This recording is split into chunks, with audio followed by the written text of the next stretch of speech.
quisiera destacar, que es realmente uno de los más claros de esta saga, que es Chan, donde claramente incorpora y clasifica las funciones más importantes en términos de las instituciones, que son la idea de coordinar y administrar, que ahí claramente el sector público tiene un rol muy importante, pero también incorpora las instituciones que tienen que ver con el aprendizaje y la capacidad de innovación central con el tema de la salud, y incorpora de manera notable y muy original las cuestiones distributivas dentro del rol de las instituciones. Entonces no es solamente instituciones que gobiernan, sino también instituciones que coordinan, que favorecen la innovación y que permiten la distribución del ingreso. Sobre eso vuelvo enseguida. Entonces, visto de esta manera, la salud aparece como un factor de crecimiento,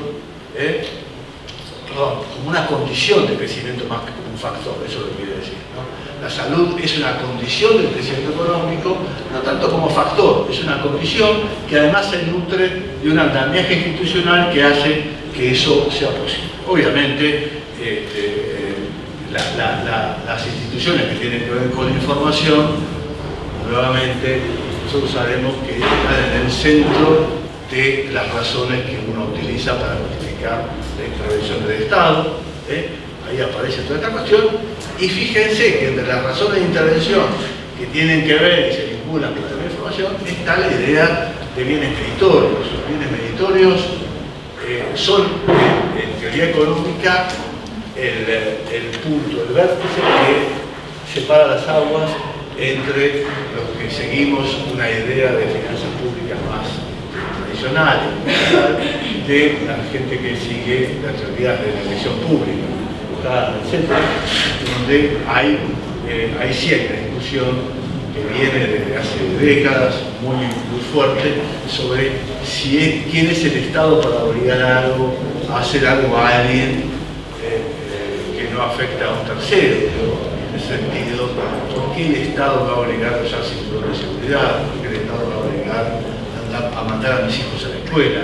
Ese hoy por hoy, en términos de finanzas públicas, políticas públicas, es un eje muy fuerte de debate, y de la mano de eso, porque lo digo, porque está la discusión que está, va a seguir, que me parece que va a ser cada vez más fuerte, sobre la obligación o no de vacunar, y este es un tema sobre el cual hay que tener una posición.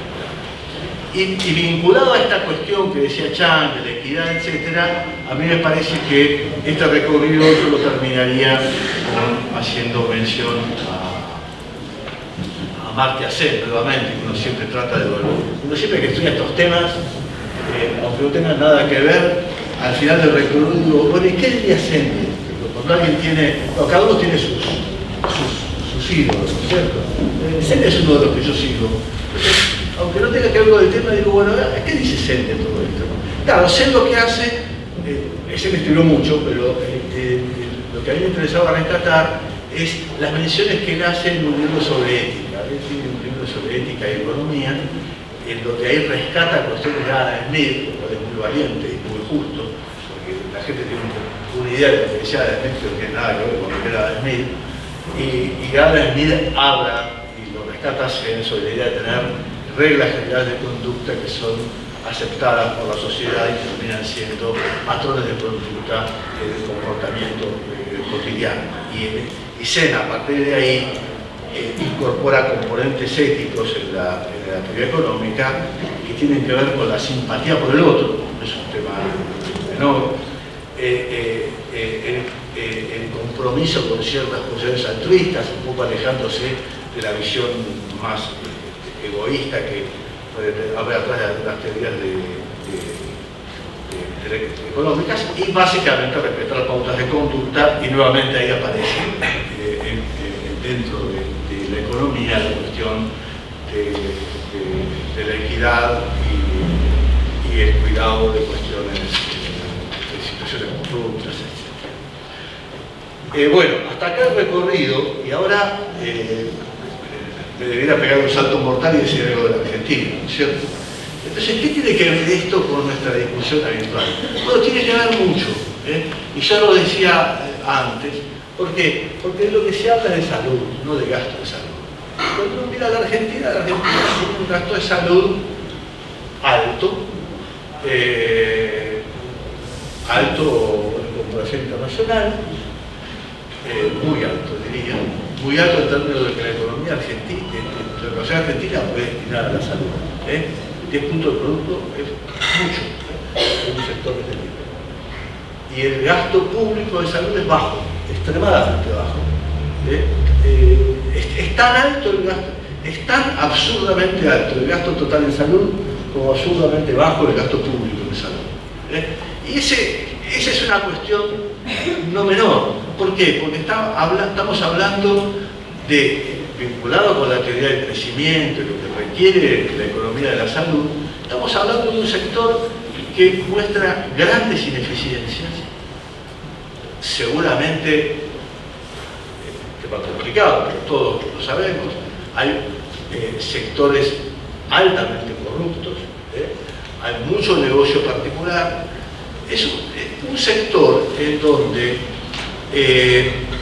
requiere, sobre todo cuando la provisión no es pública, claramente no es, no necesita hacerlo, digo, hoy ya se habla claramente de la conveniencia de separar provisión de financiamiento. El financiamiento tiene que ser básicamente público, después la provisión puede estar en manos de organizaciones públicas o no públicas, pero tiene que estar sumamente reguladas. El tema de la regulación, el tema de la equidad, esta idea de que todos tenemos que tener dentro de los recursos asociados a la política pública una cobertura absolutamente homogénea en términos de lo que cada uno necesite y no de los ingresos de cada uno. Y cuando uno interpela el sistema argentino en términos de formas de regulación, equidad, eficiencia, estamos muy mal. La forma de hacer el puente entre la teoría del crecimiento económico y la tradición argentina es una demanda por reformas muy fuerte. Y por donde, volviendo a la cuestión original sobre la innovación y el crecimiento, fíjense que lo que hay en países como el nuestro, en donde la cobertura no es para nada homogénea, es ineficiente, hay una posibilidad de hacer negocios en el sector de la salud enorme. Es un sector en donde las posibilidades de rentas innovativas son enormes. Esta situación ha puesto más en el centro de escena el gasto de salud y la capacidad de tener rentas innovativas en propiedades enormes. Es un sector muy mal regulado y sumamente inequitativo. Entonces yo no digo que esto se pueda resolver de un día para el otro, pero tantas veces discutimos con Ginés. No se trata de decir arrancamos vuelta, porque eso no sirve para nada, todo lo contrario, creo que perdemos lo mucho que logramos en algún caso. Pero sí vuelvo a temas que discutimos tantas veces y Ginés puso en práctica siempre que pudo, que es al menos tener un sendero de reformas, pequeñas reformas que no nos alejen del punto final. La Argentina es un país acostumbrado a poner parches, a nunca resolver los temas de fondo, ¿no es cierto? Tenemos un problema de cobertura previsional, metemos un monotributo. Tenemos un problema, metemos una moratoria. Tenemos un problema de informalidad, monotributo. Digo, doy ejemplo que tiene que ver con la salud para que entiendan el punto, ¿no es cierto?